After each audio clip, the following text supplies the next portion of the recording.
hearts to your word.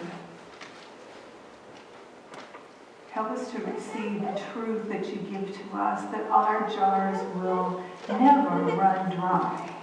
We open them to you now. Lord, may the words of my mouth, the meditations of all of our hearts be acceptable in your sight, O Lord, our strength, our rock, our Redeemer. Amen. Amen. We're going to talk a little bit about idols today. Idols, oh boy. When you picture an idol, what do you see in your mind when I say that word? Maybe it's from Raiders of the Lost Ark, right? When Harrison Ford ran down to grab that golden idol and that big giant bull started chasing him. That's one image that sometimes comes to mind. How about something carved in a piece of wood? Maybe something, tall and weird with a big belly or something like that. Or maybe you think of the golden calf, right, that the Israelites worshipped. Or maybe in 2019, for some of you, your mind immediately goes to American Idol. Yeah? Maybe. All of those things would be accurate in my own personal opinion. The tricky thing is that all those idols are really easy to spot. But the idols that we have in our own lives, not so easy. Not so easy. So today, as we're about to close out 2019, I thought we might try to spot some of the idols in our own lives and in our own hearts. So first I want to define what an idol is. An idol is anything that you value more than you value God. Now we could say it's a good thing. Try it this way. You have to say it just right or it doesn't make any sense to me, but it's a good thing in our lives that then becomes a God thing. It's a good thing, but then it becomes a God thing. It's a misordering of our priorities in our life. And I'm guessing your idols probably aren't much different than mine. Maybe they aren't figurines carved from wood or gold, but we all have them. Many times when you look at other cultures and other countries, it's really easy for us to recognize them there, to stand in judgment, right? We point fingers and we're like, really? Like, really, people of Israel? Another golden calf? Come on, did you not get it the first time? It's so easy to look at the false god that's named Molech that we read about that require them to kill their babies and be aghast that they would even consider doing that. But parents, how many times have we sacrificed the lives of our own kids because of that hobby, or that job, or that next drink, that next deal we just had to spend a little more time on, or the next experience or possibility that we just couldn't pass up? Maybe we all aren't really that different than the Israelites after all. Think about the false god Baal. He was worshipped because they thought he was the one that brought rain for their crops. He was the god of fertility, and they believed that if they would worship him, then they would get healthy crops and would be able to feed their people and receive provision. And yet, how many times do we right here in America worship our bank accounts, believing our biggest sacrifice must be toward that God, because we believe that's the only place our physical needs can be met? We trust in our bank accounts to take care of us. We really aren't that different from the people worshiping idols in this part of the story that we read about today. I've made a list of a few things that could possibly be idols in all of our lives, okay? It's not exhausting, and all these things are different for each of us, but here's some things I think have the ability to steal our focus from God, the one who is supposed to be on the throne of our hearts, right? The first one is our families. That one hits close to home for me. This one sometimes go unnoticed, and sometimes even in our society it's encouraged. Of course we love our families. Of course we are willing to sacrifice for our families. But sometimes our families can come before God in our hearts. Some others, for example, are our careers, our bank accounts, even our hobbies can easily become idols. How about our children's sporting events? They can quickly become idols. And while I'm going to dig here, how about the need to please our children?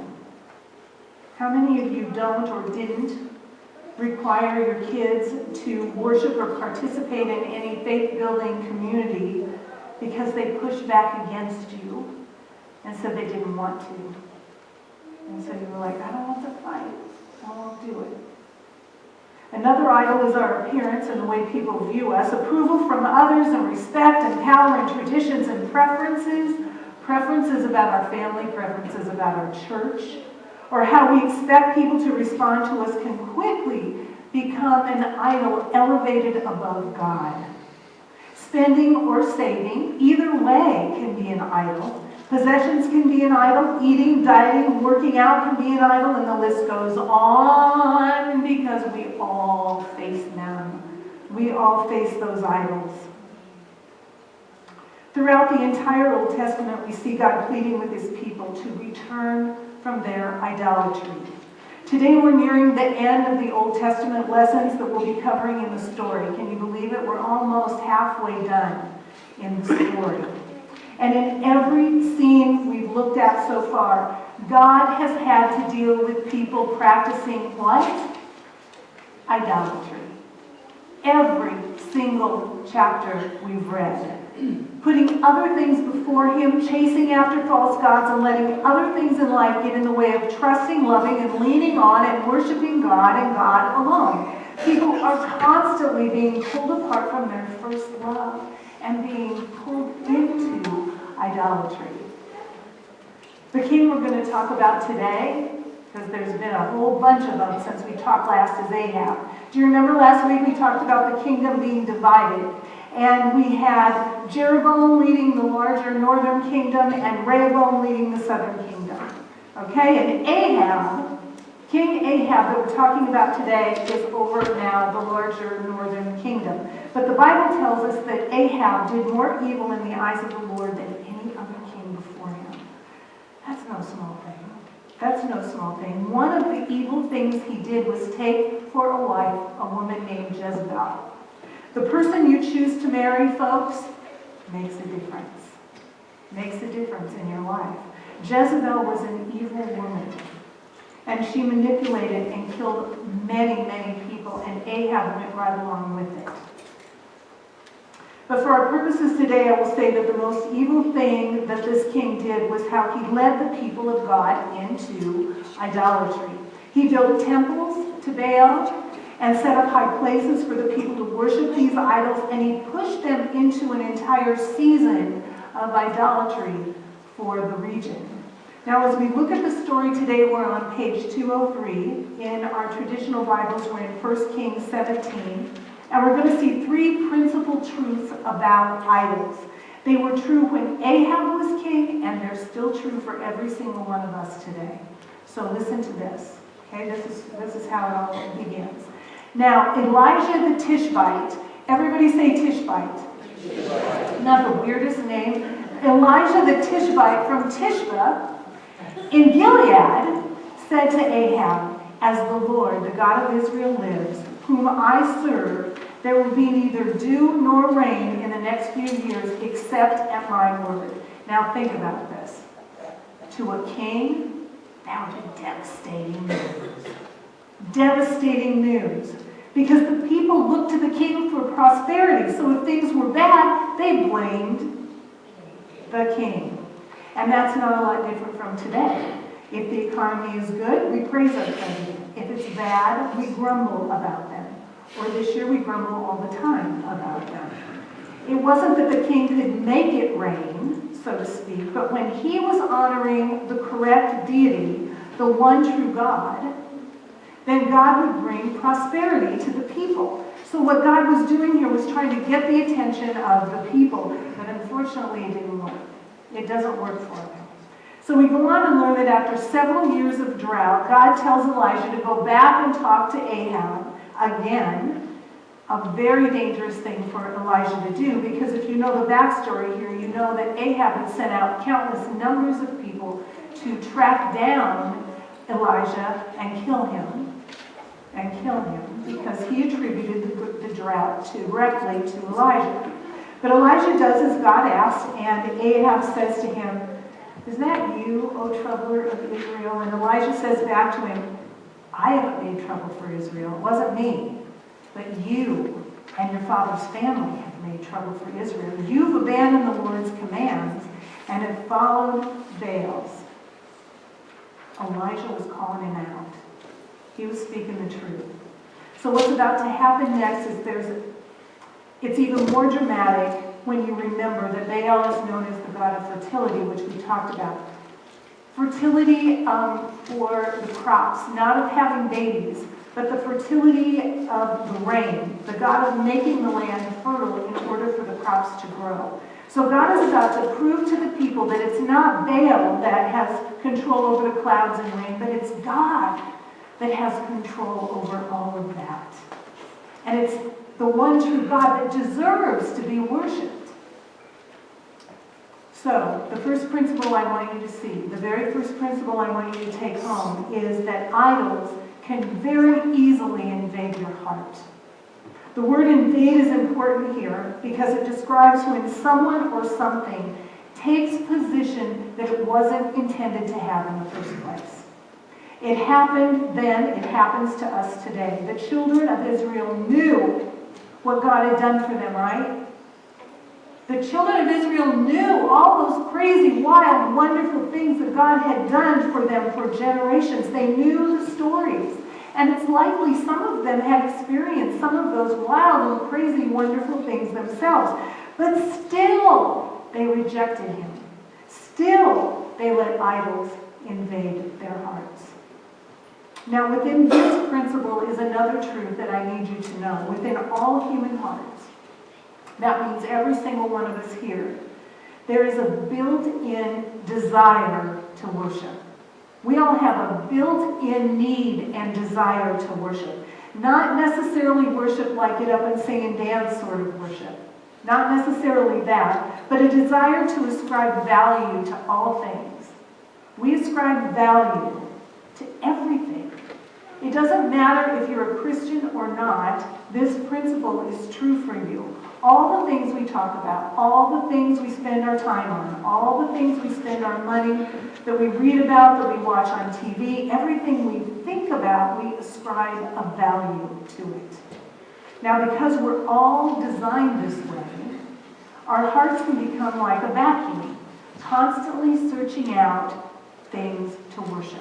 It's always on the lookout for something to worship. So in our application today with the Israelites, the absence or the neglect of the one true God being held up as first place in your heart, it leaves you vulnerable, therefore, to the invasion of those idols. If you don't have the God of glory on the throne of your heart, then something else gets sucked up straight onto that throne. So stop and think about that in your own life for just a minute.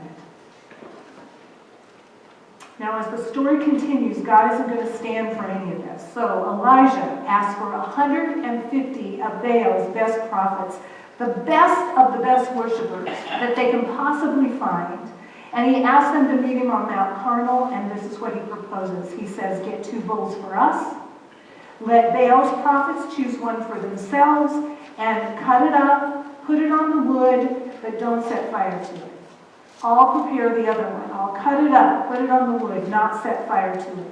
Then, people, you call on the name of your God, and I will call on the name of my God to set fire to these offerings. The God who answers by fire, that is the one true God. And the challenge is on. But not before Elijah says this to them. Elijah always went right for the heart, spoke the truth. How long will you people waver between 2 opinions? If the Lord is God, follow him. But if Baal is God, follow him. And the word I want you to grab onto in that sentence there is waver. Waver. What's happening is Elijah is telling them they're spending all their time and giving all their sacrifice towards Baal, but then still saying they're followers of God. With their mouths, they're giving lip service. He's telling them they cannot have it both ways. And doesn't that sound really close to what happens in our lives? We do it sure as anything. People say, yeah, I'm a Christian. I go to church every single Sunday, never miss. But if you look at their checkbook or their calendar, or ask people in your family, maybe, about your habits, you might see or hear things that tell a different story. And just like the people of the Northern Kingdom, we all tend to get comfortable with where we're at. We all resist repentance, don't we? We all do it. And here's the second principle for today. It's that idols will always break your heart. Every dang time. Idols were never designed to do what God does. That's not their purpose. What is an idol? It's a good thing that comes into our lives and then becomes a God thing. The things outside of God were never meant to be your idol. They'll always break your heart, and that's what Israel finds out. The prophets of Israel call upon the name of Baal all day. All day they scream and cry and shout. And all evening. Asking, begging for the fire to consume the animal on the altar. They believed completely that Baal would answer them. But there was no response. There's no authority or power because idols were not designed to be and take first place in your life. So eventually Elijah took them to the altar he built, and he instructed them first, just to prove his point, to pour 4 large jars of water over the altar, over the offering and the wood, and then he had them repeat it 3 times to make sure it was soaking wet and there could be no question about what was happening. There was so much water it flowed into a trench that was built around it. And then Elijah stepped forward and he prayed. Lord, the God of Abraham, Isaac, and Israel, let it be known today that you are God in Israel and that I am your servant and have done all these things at your command. Answer me, Lord. Answer me so that these people will know that you are Lord, you are God, and that you are turning their hearts back again. And immediately fire falls on the altar, and it burns up not only the sacrifice, but the wood and the stone and the sand, and it licks up the water, and nothing is left of it, not a speck. And all the prophets go, oh no! Because they know that as false prophets, they're going to die. And that's exactly what happened. But all the other people, all the people fell to the ground on their face. And they shouted, the Lord is God. The last principle that I want you to see today is idols can't simply just be removed from your heart. They can't just be, boop, done. There's a reason for that. Because our hearts are vacuums. And when one idol moves out, there's another one waiting right there to get sucked in. Right? We talked about the vacuum. The people of Israel knew about the power and wonders of God just like we do, but it wasn't enough for them. It isn't enough for us to just know about it. We see it all the time, right? Somebody gets news from their doctor that they're going to die if they don't change their diet. And one of 2 things typically happens. I bet you can name them. One, they change their habits for a few months, right? And then slowly but surely they end up heading back into the previous habits. Or the other way is they change their habits and suddenly a new idol appears. And they are strict about that diet.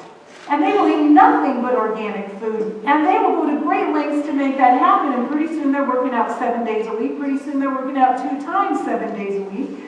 God, good health is not bad. It's not bad at all. But putting things before God.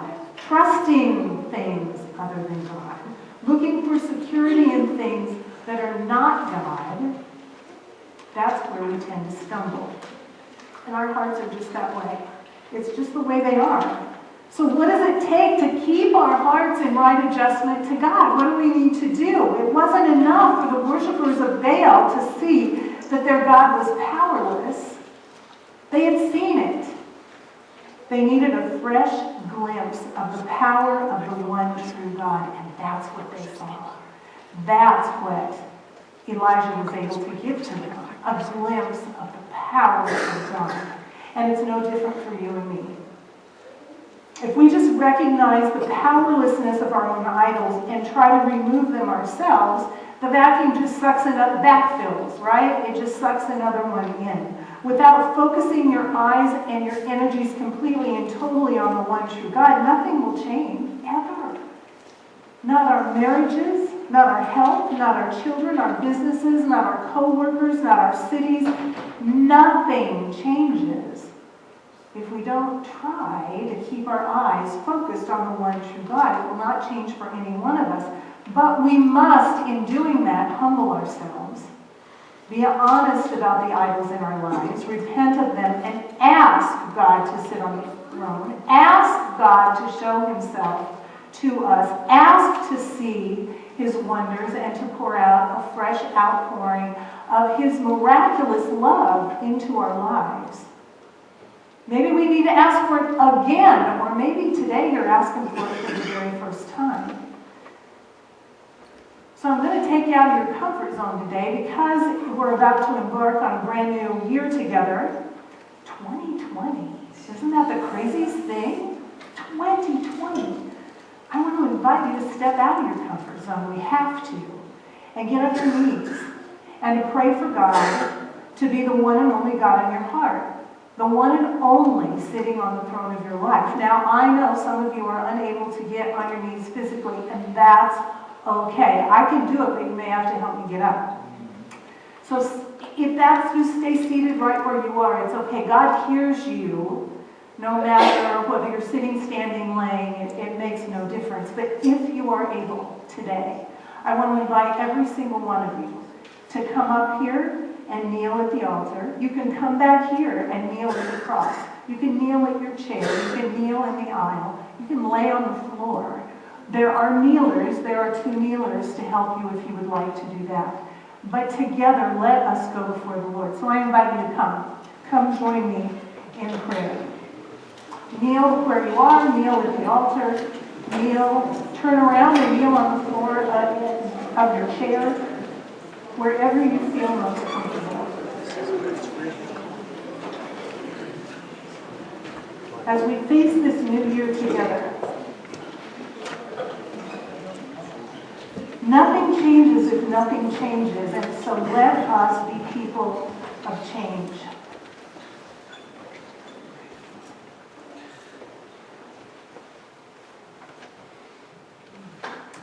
God, you are such a patient God. And when we come to you with repentant hearts, you listen to us. Lord, forgive us for the idols that we allow into our hearts. And help us set our hearts on you and you alone, the one true God. The one true God, the God of Abraham, Isaac, and Jacob, God. You are there for us to worship. Lord, remind us of the mighty acts that you have shown us. From creation to crossing the sea, from Noah to Elijah, Lord, from David to your mother Mary, from your birth to your death and your